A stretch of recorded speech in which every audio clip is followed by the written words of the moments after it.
என்னுடைய ஒரு சிறு பணி கூட குருநாதரின் பணியை ஒத்து அமையும் பொழுது உலகத்தில் ஒரு பெரிய மாற்றத்தை கொண்டு வர முடியும். சார்ஜி மகாராஜை பத்தி பேசும் ஒரு இடத்துல சொல்றாரு, nothing known as the last straw that broke the camel's back. அதாவது ஒரு ஒட்டகம் படுத்துட்டு இருக்கும்போது பெரிய புல்லுக்கட்டு மேல படுத்துட்டு இருக்கான், அதனுடைய முதுகிலும் உடையுது. எப்போ உடையுதுன்னா கடைசி புல் எடுக்கும்போது உடையுதான்.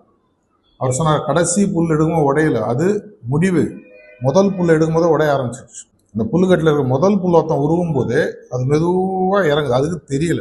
அதை போன்று நாம் ஒவ்வொருவரும் ஒரு ஜென்ரேஷன் 2 ஜென்ரேஷன் முன்னாடி இருந்த நமது சகோதர சகோதரிகள், பாட்டன்மார்கள், பாட்டிமார்கள், இவர்கள்லாம் இதை மாதிரி மதுரை மட்டும் இல்லை, விருதுநகர் இன்னும் பல சென்டர்ல கடுமையான உழைப்பு செஞ்சவர். இன்னைக்காவது ஒரு 500 பேர் இருக்கீங்க. நீ யாருன்றது ஊர்ல எல்லாருக்கும் தெரியும். இன்னைக்கு போய் நீங்க ஒரு இல்லாத கட்சி ஓட்டு கேட்கறது கஷ்டம், எல்லாரும் அடிப்பாங்க. இருக்கிற கட்சி கேட்கறது ஈஸி, ஓட்டு போடுறானோ இல்லையோ உதைக்க மாட்டான். அதே மாதிரி ஹார்ட்ஃபுல்னஸ் மூமெண்ட்ன்றது இன்னைக்கு அநேகமாக எல்லாருக்கும் தெரியும். நம்ம ஏதோ கண்ணை முன்னே சாமி கும்பிடுவாங்கப்பா, அந்த அளவுக்காக எனக்கு நிறைய பேர் சொல்லியிருக்கேன். என்னங்க பண்ணுவீங்க, நாங்கள் என்ன பண்ணுறதா நினைக்கிறீங்க, என்ன கண்ணை மூடி சாமி கும்பிடுவீங்க. அவருக்கு அந்த அளவுக்காக புரிதல் இருக்குது. அது கேட்கும்போது ஒரு சந்தோஷம். கண்ணை மூடி சாமி, சரி ஓகே, அதுக்கு மேலே என்ன, அது நம்மளுடைய வேலை. முந்தி இருந்த மாதிரி நீங்கள் ஒட்டகத்தின் முதல் புல்லை பிடுங்க வேண்டாம், இதை எடுக்க வேணாம், வைக்கோல் பொருள் இருக்கக்கூடியது. ஆனால் கடைசி இதை எடுக்கிற ஆளும் நீங்கள் இல்லை. அப்போ உலகம் ஃபுல்லாக ஹார்ட்ஃபுல்னஸ் பரவிடும். நம்ம எங்கேயோ நடுவில் ஒரு இடத்துல இருக்கோம். ஒரு நாளைக்கு அட்லீஸ்ட் அந்த 4 சஜஷன், அதில் ஏதாவது ஒன்று இல்லை முடிஞ்சதுன்னா எனக்கு தெரிஞ்ச ஒரு 4 பேருக்கு ஹார்ட்ஃபுல்னஸை பற்றி நேரடியாக சொல்லணுன்றதில்ல, அதன் மூலம் வந்த பலனை என்னுடைய சமூக வலை வச்சுருக்கீங்களே எல்லாரும், இன்ஸ்டாகிராமு, ஃபேஸ்புக்கு, வாட்ஸ்அப், அது எல்லாத்தையும் போடுங்க.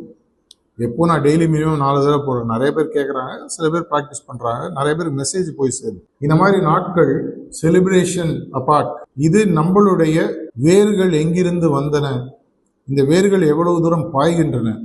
அமெரிக்காவில் ஒரு வருடம் ஒரு காம்படிஷன் உண்டு. இந்த சோளம் விதைக்கிற எல்லா ஃபார்மர்ஸுக்கும் மேக்சிமம் ஈல்டு, ஒரு ஏக்கரில் மேக்சிமம் சோளம் எடுத்தது யாரு அப்படின்னு சொல்லி ஒரு காம்படிஷன். வருஷம் ஒரே ஆள் தான் ஜெயிச்சுட்டு இருக்காரு. சிம்பிளான இன்டர்வியூ கொடுக்குறாரு. எனக்கு காற்று எந்த பக்கம் அடிக்குதுன்னு தெரியும் விதைக்கும் போது. எனக்கு 5-10 கிலோமீட்டருக்கு முன்னாடி இருக்கிற எல்லாருக்கும் போயிட்டு நான் விதையை கொடுப்பேன். அவன் என்ன பண்ணுவான், விதையை தூக்கி போடுவான். அந்த விதை அவனோட நிலத்துல நிற்காது. அது சேர்ந்து அந்த விதைகள் உருவாகி காற்றுல பறந்து என்னோட நிலத்தில் வரும். பாலினேஷனான விதைகள்லேருந்து உருவாகக்கூடிய சோளமானது சாதாரண சோளத்தோட இன்னும் நிறைய ஈல்டு கொடுக்கும். இவ்வளோதான் நான் பண்ணுறேன். அப்படின்னா நீங்கள் நல்லா இருக்கணும்னு சொன்னால், சார்ஜி மகாராஜ் ஒரு முறை சொல்லியிருக்காரு, நீ நல்லா இருக்கணும்னா உன் பக்கத்து வீடு, எழுத்து வீடு, பின்னாடி வீடு, அண்டை வீடு எல்லாரும் நல்லா இருக்கணும்.